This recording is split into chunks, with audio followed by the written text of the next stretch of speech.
Welcome to Dominate, where we discuss strength and conditioning and much more. The man, the myth, the legend, PK Subban. What's up, baby? What's going on, Clance? Welcome to Dominate Discussions. Tell everybody who's been under a rock who you are and what you do. My name's PK Subban. I play hockey for the New Jersey Devils. Next year will be my 13th season in the NHL, and I've been training with Clance since I was 18. Long time. A long time, man. Long time, baby. Long time, a lot of games.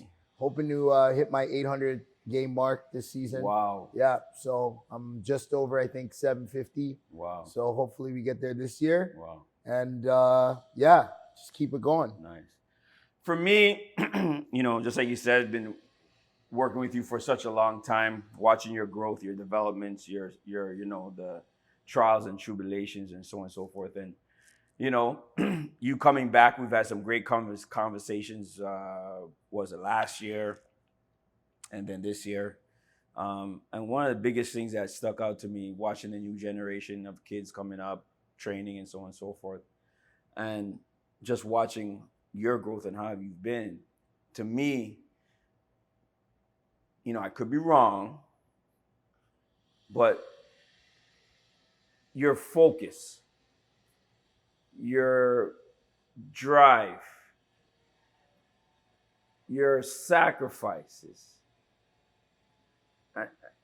maybe we can just unpack those one by one. Yeah. And, and I want you to kind of layer it from starting from the, Pee Wee hockey to the GTHL and to where you're at, because it wasn't an easy road. It wasn't a smooth road. No. And I think it takes a special type of mindset to overcome those obstacles that is embedded in you, which I don't think a lot of people, unless they're really close to you, understand. Yeah, and I think that's probably one of the areas for me that I do give myself credit, because I've taken a lot of hits, but I've also taken the time to work on my mental approach. And it starts with focus. We were talking about this earlier. The person I have to give the most credit for my focus and my ability to do that is my mom. My mom's, a lot of it is because I had a lot of energy as a kid, maybe a small case of ADD, but she would always be on top of me about focusing, especially when it comes to playing hockey. For the simple reason of, my mom's like, we're paying all this money for you to go power skating and doing all these drills. You need to focus when you go out there and do the drills, not shooting pucks on the wall and doing all these things. And it may sound like a small, meaningless thing, but when it becomes repetitive of focus, and then you get to a place of where you're trying to accomplish a goal, and maybe it doesn't happen. You look at what are the reasons why. Not the excuses, but why didn't I reach my goal? There's always excuses, right? But what did you do, that may have, not helped you get to the place that you wanted to get to? And the biggest thing is focus. It's the most important thing in this world. And I don't think people really understand the full meaning of focus. Like, if I'm focused, I'm dialed in 100% of the time. It's not that. It's really just committing yourself and your energy to a common goal. Like, what is your objective? What are you trying to accomplish? If you're trying to make the National Hockey League, okay, that doesn't mean 24 hours a day you need to train, work out, eat, sleep, and breathe hockey. For some people that works. For me, that's never worked. It's always been about balance. But when I am in the gym, when I am on the ice, when I do need to get my rest, when I do need to eat well, when I do need to get my treatment, when I do need to stay home instead of going out with friends, when I do need to, not go to parties, when I do need to skip vacations. And my whole thing with vacation. I didn't start getting vacations right until I was in the NHL. I say it over and over and over when I see these kids taking off here for a week, taking off here for 2 weeks. Hey, I've trained one of the best players in the NHL for how many years? He didn't take a vacation until he got, $72 million contract? Yeah, and you know what? And then it was important for me to do that because at that time I had played a number of years in the league and playing in a city like Montreal, where you're under a microscope all the time, it's taxing. And anybody that's followed my career knows, how much stress there can be in that market, how much attention you get when you leave the rink, all of those things. So the vacation wasn't mostly about fun. It was more about disconnecting, right? And disconnecting. And that's my thing about balance. So focus is highly important. But I think that with a lot of athletes, where they get off track is where they lose focus. But to be focused, you have to first understand the meaning of focus. And that means to be relentless in your pursuit of your goal when it's time to work. When it's time to work. And, you said another word of sacrifice. I've made a tremendous amount of sacrifices in my career. I've had to give up a whole lot of personal time. Parts of my childhood. I mean, I never really did a whole lot of sleepovers as a kid. I didn't. I was, my parents, it was hockey practice, it was school, it was on the backyard rink. I played my video games and stuff like that. I had fun, but, the stories of my dad and power skating and running hills, all that stuff is real. And you want to know something? All the things that I missed, I mean, at the age of 21 and 22, where a lot of people who didn't miss out on fun were, had working their jobs or doing whatever, I'm playing in the National Hockey League, making what I'm making, doing what I love to do, and I have all the time in the world for fun. I remember you were shooting a commercial at the gym, and you did the commercial came out, and there's a part that I'll never forget. It was like it hit me like hard. It was a part in the commercial where your dad was getting you dressed to go skate, and one day you just were adamant you're not going, or one night I think he used to take you skating like midnight. Soccer. So or was it? Yeah. So let me tell you this. I can't remember exactly the year, but this was the early 90s, mid 90s. So it may be 96, wherever the World Cup was. I remember Brazil was playing in the World Cup, and everybody knows Ronaldo, right? Ronaldo, he was wearing those see-through Nike shoes. They were the sickest shoes. Like there was so much hype around the game. They're in the World Cup game, and it's a Sunday, and I did my power skating on Saturdays and Sundays. And I remember power skating was at 4:00, and I hated to go power skating because we didn't really use pucks. Right. It was me working on my skating. Right. And I'm like, I don't want to go to power skating. My mom's there, my dad's there. I'm like, Dad, I want to stay and watch the game. He goes, PK, you can't miss skating. Right. And I go, I know, but I just don't want to go today. Like, can I not watch the game? He goes, well, PK, you don't want to go skating? I said, no. He said, well, okay. Well, PK, do you like vegetables? I said, no. He said, well, they're good for you though, right? That's why you got to eat them. I said, yeah. And he said, well, put your skates on. We got to go skate. And that was the deal. So, but for me, today, it's not even a thought for me. Right. It's not even a thought for me on whether I'm going to train today, whether I'm going to get up this morning and go skating, whether I'm going to get my treatment, whether I'm going to eat well. It's not even a question. And it takes years and years. And this is what people don't understand. They think that you do it for 1 year, you do it for 1 week, you do it for 1 month, and that's going to be good enough. No, it's a lifestyle. Either adapt and adopt it or pick up something else. It just doesn't work. Say it again. It's a lifestyle. No, it really is, man. Like, and for a lot of kids, that's what they have to understand. And you have to, just like it's a lifestyle. You have to. It's okay to say no. Yeah. People who, for that commitment, for that focus, yes, for that sacrifice, you just have to say no. Clance, do you know how many times I say no? Every night, no matter what city I'm in, I have people that want to go to dinner. I have people that want me to go to birthday parties. I have people that, can you stop by and do this? Can you stop by and do that? And I always try to make it work for people. But if you want to get to some place, you have to put yourself first. Put your career first.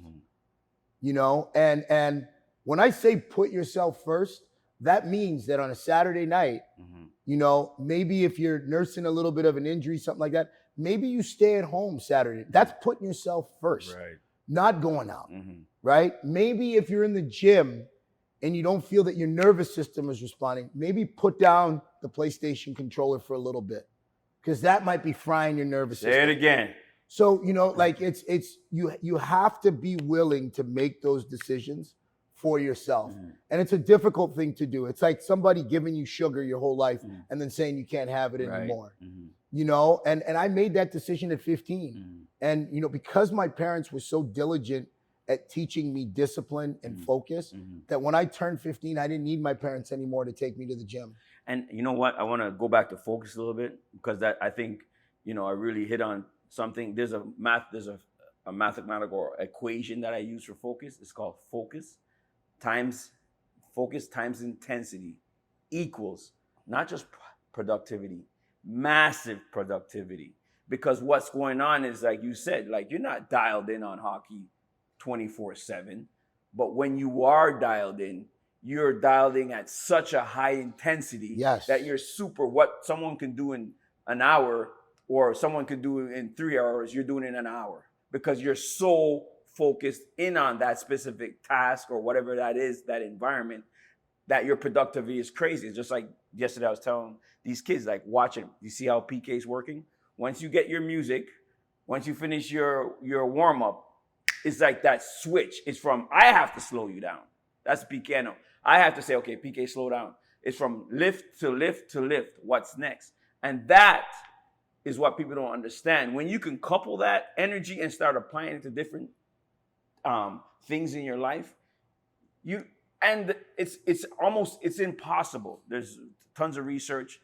A human cannot focus on a task with tremendous intensity for more than 4 hours a day.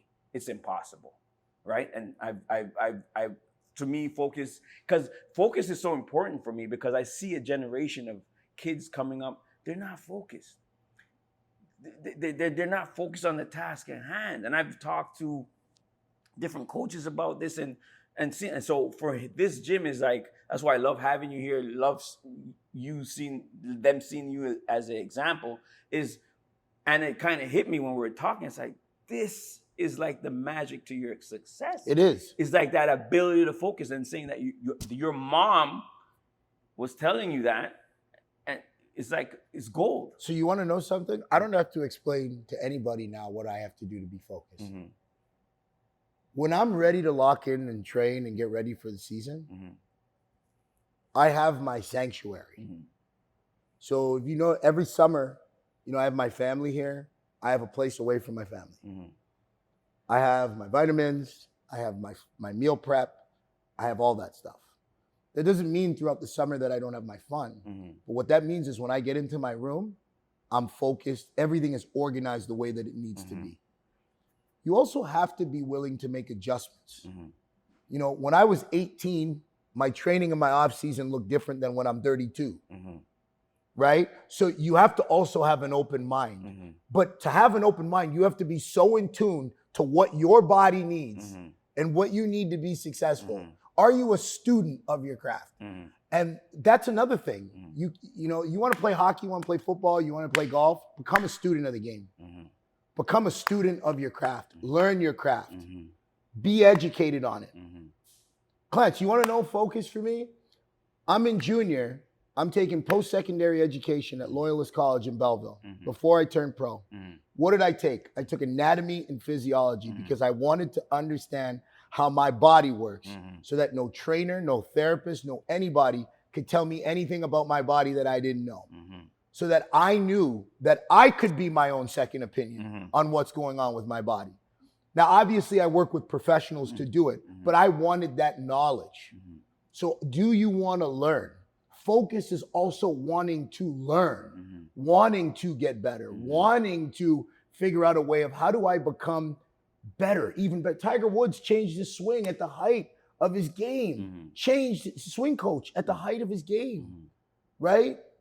So it's never being satisfied. Can't stop, won't stop. That's focus for me, right? Is how badly do you want it? Do you want to have fun as badly as you want to succeed? Do you want to succeed as badly as you want to have fun? What is it? What's the most important thing to you?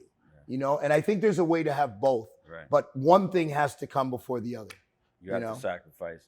And that just comes right into mindset. Like, you have this mindset, that has been cultivated I believe, through the struggles, because just it is your path to becoming a Yes. Norris Trophy winner, a gold medalist in the Olympics, to one of the best defensemen in the league. It wasn't an easy path. What are some of the most, I would say, starting from the younger years, that really helped you kind of that struggle or that fight or that obstacle that you had to overcome that helped you? Yeah, I think there's a number of things. If I go back to my minor hockey days of when I was playing, I always had a certain body type. Mm-hmm. And my body type was very different from a lot of other guys that played. There were a few that maybe were close, but hockey is a sport that when I started, you didn't have to be as thick as I am. Mm-hmm. You know what I mean? Mm-hmm. You didn't have to be. There was this huge thing about being tall. Mm-hmm. Like you had to be tall to play hockey. Like Mm-hmm. the taller you were, the more potential you had. Yeah. But for me, I was sort of like a hybrid. I wasn't really in particularly small, and I wasn't light. Mm-hmm. I was kind of like dense and stocky. Mm-hmm. And growing up, the biggest eye opener for me was that I worked really, really, really hard. Mm-hmm. What does that mean? I had a power skating coach, Cam Brothers. Mm-hmm. Worked with him since I was 4 years old, 4.5. And he would always tell me, PK, I don't care if you don't know what you're doing on a drill or if you mess up a drill. Just do it at top speed. Intensity. Do it at top speed. So from the age of 4 till I was 15, that's really the bulk of when I was working with Cam. I did everything as hard as I could do it. Like that's all I knew. Right? And it's funny because sometimes people are like PK, you don't have to work as hard as you're doing. That's okay. But I know some guys also that go out there and look like they're ballroom dancing, like they're out for a walk on the beach. You know what I mean? And that's how you get hurt as well. For me, I always had that. I was taught that at an early age to bring that intensity and that energy to the game. And that has served me well. What changed everything for me was when I made a commitment to being in the best shape that I could be in. When I was 15 and I said that, I want to play hockey, I want to do this, I remember that. I started training. I drove to Kitchener. And a lot of people don't understand this. So one thing is the intensity, which I learned. I had the intensity. Skill level. I worked on it. I had the skill. The third thing, when I was 15, I remember I got drafted 105th overall by Belleville. Late draft pick. I was their third pick in the 6th round, 9th player selected by the team. And that summer, I drove with my parents from Toronto to Kitchener every day, twice a day. And I trained twice a day. Yeah, I trained in an 84 Toyota Corolla. It wasn't like, we get to Kitchener and I trained with Brian Little, Evan Brophy, Scott Walker, Chris Gratton. These were the players that I kind of worked out with. Now, the guys that I worked out with were Brian Little and Evan Brophy. At the time when I started working out with those guys, Brian Little was 10th overall pick, I think, to the OHL, and was a 4th overall pick to the NHL, to Atlanta Thrashers. Played for Barrie Colts. Evan Brophy was a 1st round pick to the OHL and a 3rd round pick to Chicago. And these guys were pro players already. They had pro bodies. And every morning I'd go there. We went to Chicopee Ski Hill, and they would run the hills. They would kick my ass every day. I was 15, still like baby fat on me, young kid. And they'd be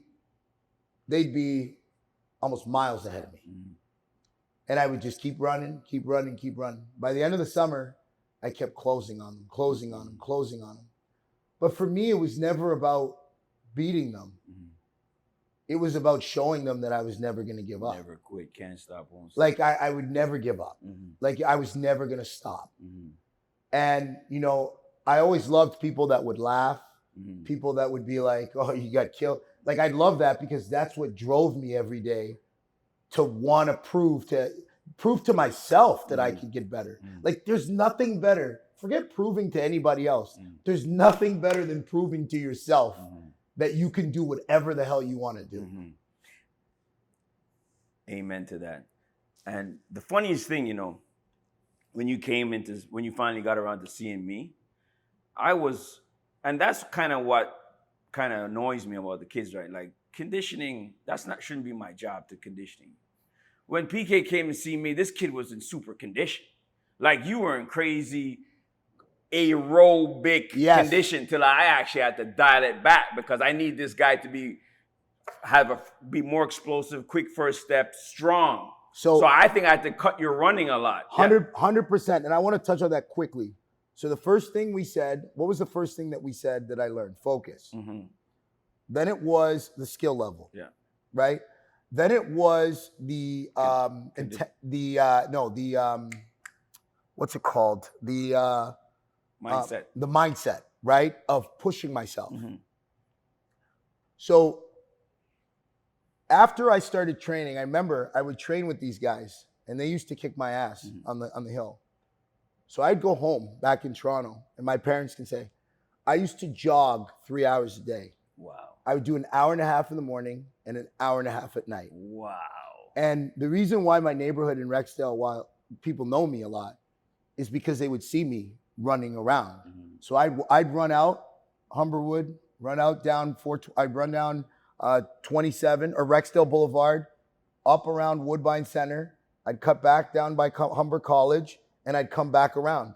And I would do it once in the morning and I'd do it again at nighttime. On top of everything that you were doing to get better. On top of running the hills. Yes. You understand what I'm saying? Champions are made in the dark.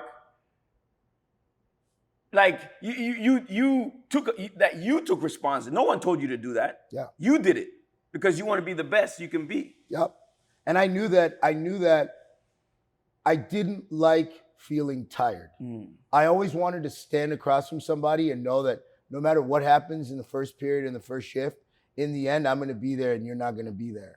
And everybody always asked me about my playoffs. You know, why my playoffs? My playoffs is my best hockey of my career. And it always is. The second half of my season and playoffs, you look at all my years, you look at all my numbers, I get better as the season goes on. And a lot of that is because of the way I train and the way that I've trained my mind, you know, running hills, doing all these things. And the best part about it, you know what I enjoyed about it? Was the music. That was my favorite part, is I put my headphones in. I didn't look here. I didn't care who was around.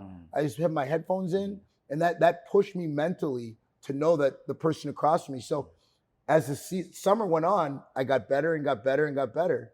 And then, you know, to flip that, my career really took off when I hit 18 and I started training with Clance. And I'll tell you why, because now it wasn't about, I had the skill.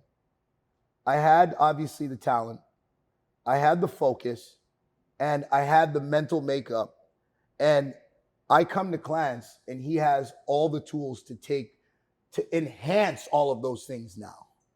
So when I got to Montreal, you saw everything from the skill to the talent to the intensity to the mental mindset, all put on steroids because of the training that I was doing. I'm getting like no, but it's the truth. But it's the truth, right? Like, so for me in my career, it was the first time. I remember when I left Clance at 18. I'm going to under 18 training camp. It was the first time I'd ever felt comfortable wearing tights and a tight shirt because of the way I look. And you know this. The first thing you said is, PK, stop getting your head wrapped around guys and how their body looks. Just because a guy has an 8-pack and he's ripped doesn't mean that he's strong. But I can say this. Strong is strong. At 18, I liked having We have Friday gun show days for the camera. Man, going back to that, I'll never forget. There's a couple of things I want to, but going back to the playoffs, and you call me. I remember I was in my office. Yep. Before the playoffs. Just before the playoffs. Yep. You finished the season, and you're like, you call me and say, Clance, I remember this day I was in the office. I picked up the phone and said, Clance, it's playoffs time. What should I do? And I said, blah, blah, blah, blah, blah.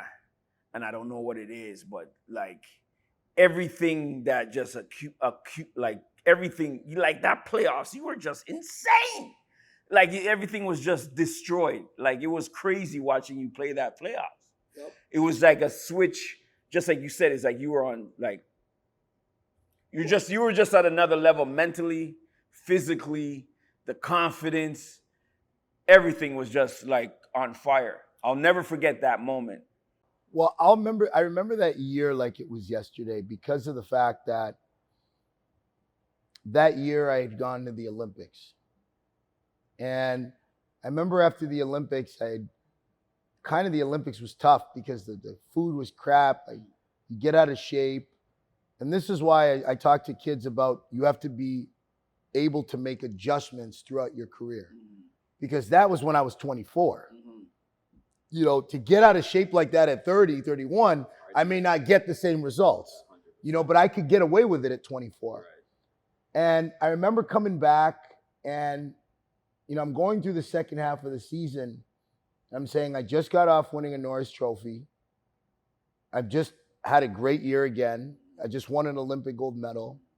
But the one thing that I had said is that, like, I've had phenomenal playoffs to this point, but there's another level for me. Like, there's another level for me there. And, like, it's my time now. I've always, even though I've been surrounded by family, and you know how close my family is and how supportive they are, even though I've been supported by my family my whole life, I've also been alone my whole life. And being alone has allowed me to be focused the way that I want to be. And when I say alone is that when I think about what I want in life, I think about being by myself because not everybody else is prepared to do what I'm willing to do to get there. So not everybody can be along for the ride. And kids need to understand that is that, like, if you really want to get there, not everybody can be there beside you when you get there. You understand? My family's always been there for me. I know they're there.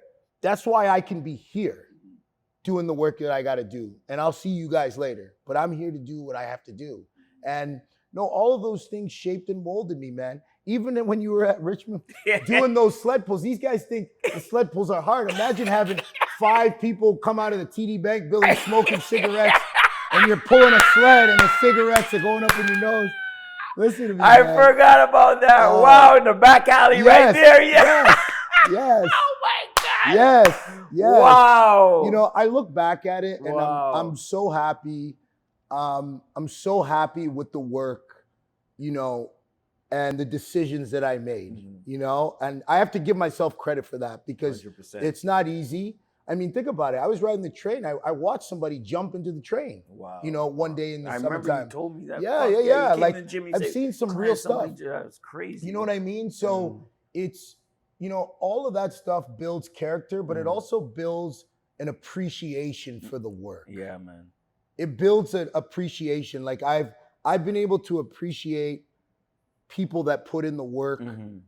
I've been able to appreciate other athletes in other sports and the work that they put in. Because until you do it, you can't fully appreciate it. When something comes easy to you, you don't appreciate it. And it never came easy. And we're not even talking about the people that didn't want to see me be successful. Right? This is all the stuff that I could do on my own to be successful. And then you got the world, you know, that may not want to see you succeed. 100. You know, and you got to deal with that as well. And how is that mentally for you? You got to be like, that's mentally taxing. I don't care. You're a human. Well, beat me. You know, beat me. Like for me, I train to be the best. So, you know, it requires no training to hate on somebody or to put roadblocks in somebody's way. That requires no training. But I'm built different, right? I'm built differently mentally. There's nothing that somebody can say or do to me that's going to take me off my course. And that's what pisses a lot of people off. Is it doesn't matter what they say or write. It doesn't change anything for me. It doesn't. You know, for me, I've always wanted to be the best hockey player that I can be. And I wanted to be able to look myself in the mirror and be happy with the person that I see. 100. And I'm very happy with the person that I see. That's real. Both physically and emotionally. Real, baby. Yo, man. There's so much I want to say, but like, I know time's running out, but I think I'm just really proud that the person you are, and I know you so well, so I get a little annoyed with some things I hear and so on and so on, but I won't get into that. But I just wanted people to see, like, yo, man, like, when PK, this shit didn't come easy. You paid the price. I didn't know that you ran an extra 3 hours a day. Yeah, an hour and a half in the morning, right? hour and a half. So that explains, certain things. Why I could take out certain things and just focus on certain things. But anyway, my point is, man, I'm just so proud, so happy, so happy to be part of your journey, and like, I think you explained it, but if you want to put in a little bit more, what does dominate mean to you? The first thing, before you can understand how to dominate, you have to understand where you're at. Like, you got to know where you are at. Mentally, physically, like, what's your assessment? And are you realistic in that? Everybody comes in the gym and people think, oh, I'm strong. I'm stronger than everybody else. It's not about that. Hold on. You're stronger than everybody else. Okay. You can come into the gym and work out and be strong. You can go on the ice and practice with your coach. Go on the field, practice with your coach, throw balls around. But you got to remember, when there's 20,000 people in the stands, there's millions of people watching, that your paycheck depends on a play that you can make. Now I want to see how strong you are. And what prepares you for that? What prepares you for that? What prepares you for that? I can tell you, the gym can help you with that. Pushing your body, pushing your mind. That's what I was trying to tell guys, is that when we do farmer's walks and sleds, I don't look at the weight on the sled. I don't look at the farmer's walk. I don't look at the weight on the bar. I don't look at anything like that. All I think about is I need to push myself, because when the war starts, I have to be physically ready to go. Me being prepared means I'm ready to dominate, because dominating is mental. Dominating is all fucking mental. It is not physical, it's mental.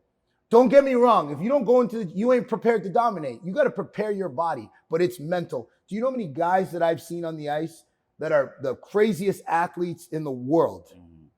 A gift, God-given, like, gifts, legs, strength. Sidney Crosby, tremendous worker. He's been blessed with legs that are massive. You know what I mean? Massive legs. Works his ass off. Not everybody's going to be born that way. But I can tell you, that doesn't stop him from working, because he knows he's got to train this too. So for all these kids that want to eat like crap because, oh, I got a fast metabolism and it burns. Yeah, but that food is shaping your tendons, tissues, muscles, all of that stuff. You don't get it. So what I'm saying, it's a lifestyle. You want to dominate? Adopt the lifestyle. Adopt the lifestyle. If you don't make it a lifestyle, you won't dominate. Because the ones who dominate it, Michael Jordan, Wayne Gretzky, Tiger Woods, LeBron James, Kobe Bryant, someone that I've been able to get close to, someone that I've been able to talk to during the playoffs, Stanley Cup finals in Nashville. I was talking to him the whole playoffs, texting him all the time. Lifestyle. Gets up at 5 a.m., clockwork, lifestyle. So it needs to be a lifestyle. That's what you're selling here. It's not a gym, it's a lifestyle.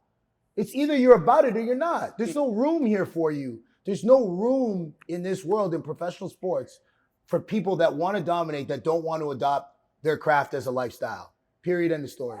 You know how much energy, how much restraint I'm trying to get up and not smash this damn chair? Because you're taught, listen, man, love you, man. That's all I love you too, Craig. Like, dominate. Done. It's a mindset. You hear that, Maya? It's not about, it's a mindset. That's it. It's not about all this. You got some of the strongest fucking guys come in this gym with their bullshit, but they don't got the mind they can't win the war. They can win one battle, two, but they can't win the war Because they don't have the fucking mind. That's the problem. That's not what I don't care how strong you are. Can you get up every day and repeat and grind? You need to have the foundation. Because if it's not social media, it's something else. It's the bars, it's the partying, it's dinner, it's whatever, it's video games. It could be a lot of things. You know, it's all about your wiring. How are you wired? And for people that say, well, Clance, but this is how I'm wired. No, that's bullshit. You can reprogram yourself if you want to. No, you can everybody is born. Listen, everybody grows up in a different environment, right? We all grow up in different, we could be from the same tribe, we could be from the same family, everybody grows up differently. And what I'm saying is, when you have a profession, and this is why I always say, you have to be a student of the game. You have to be a student of your craft. Like, you know, listen to me. I had to become a student of lifting because it's a part of my craft. I have to understand how to lift properly to be able to so that I can continue to do it throughout my career to remain strong. 100%. So it's one thing when you go on the ice and you're like, man, I feel so much stronger and faster, but are you becoming a student of what you're doing? Yeah. Do you actually know how to own it? And I think that there's so many distractions out there. Forget the social media. This world now has more distractions than it's ever had. Than it's ever had. And they're all there for you to pull you in this direction, to pull you in that direction. So it takes a strong-willed person to dominate nowadays. 100%. It takes a disciplined person, somebody with the right infrastructure, the right people around them, because there's things coming. And you know what, Clance? I spoke to my parents every day when I went to junior. My parents used to come up to games, but I'm 350 kilometers away from my mom and dad every day. Right. They're not looking over my shoulder. Right.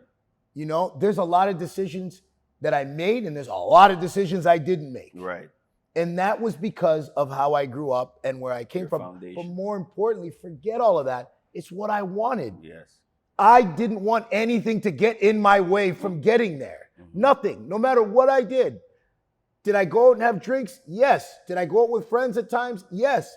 But none of that was ever positioned to get in my way. It was done at the right time in the right place. Social media, you want to be on it? Right time, right place. Focus. You gotta focus. You gotta do it. And I just, you know, it's so important, man, to dominate. I'm gonna say it again. If you want to dominate in anything, in this world, make it a lifestyle.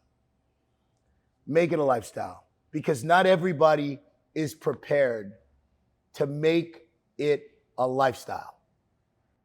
Get used to feeling uncomfortable. Everybody wants to be successful and feel comfortable. There's no such thing. Success doesn't come with comfort. Yeah, but people don't know that. Success is found in the struggle. Thank you. So you have to, when I'm at my best is when I'm now ready to, like when I'm saying, okay, I know I'm going to be uncomfortable. I'm ready for that. Like, are you ready to feel uncomfortable? And that's it. A lot of people don't. People like to feel comfortable and they're cushy living at home and being here and having their tea and, you know, a nice little girlfriend that rubs their head and, you know, mom and dad there to coddle them. And every time you have a bad day, someone's like, no, I don't want that. I want to sit in my bad days. I want to sit in my angry days and feast on it and come back to the gym and let it out on the bar. And that's why for this gym, like, I will never make you feel uncomfortable here. Because if I make you feel comfortable, I'm not doing my job. Yep. That's why I'm analyzing, I'm watching. The minute I see you being comfortable, I'm not doing my job. My coaches are not doing my job. And I get it. A lot of people can't handle that, so they leave. I get it. But we're not about average here. We're not about average. We're about making you face your fears and work through your fears so you can be the best person, best you can be. Whether that athlete, student, executive, I don't care. But comfortable doesn't work here. That's just a fact. And I won't change that. And before I change that, I'm burning this shit down. Well, for those kids, I just want to say, last Sorry. thing, I want to leave these kids with something. But to understand that if you want to dominate, make it a lifestyle. 100%. You don't have to be an extremist to dominate.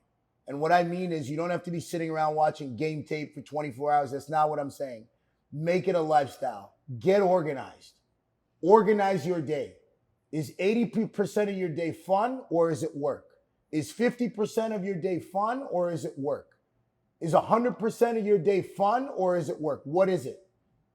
And manage it. Every day you need to be in tune to what you need to be doing to reach your goal. Make it a lifestyle. I'm telling you, it will help you get to your goal. That's a wrap, baby. Thank you, my man. Welcome, man. Thank you, Clance. Appreciate you. Appreciate bro. it. Love it.